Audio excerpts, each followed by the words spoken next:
यहाँ पर आपको खबर देंगे। चौधरी बाबर हुसैन आसिफ जंजुआ की रिपोर्ट के मुताबिक सिकंदर होटल इमारत में गैर कानूनी एलपीजी गैस रिफिलिंग एजेंसी का मालिक चौधरी कैसर ऑफ राटियां की लाश बरामद।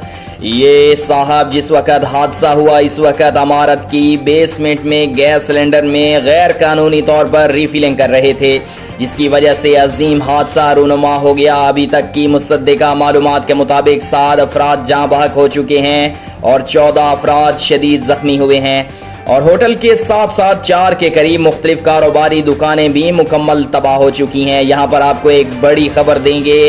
सिकंदर होटल इमारत में गैर कानूनी एलपीजी गैस रिफिलिंग एजेंसी का मालिक चौधरी कैसर ऑफ राटियां की लाश बरामद हुई है।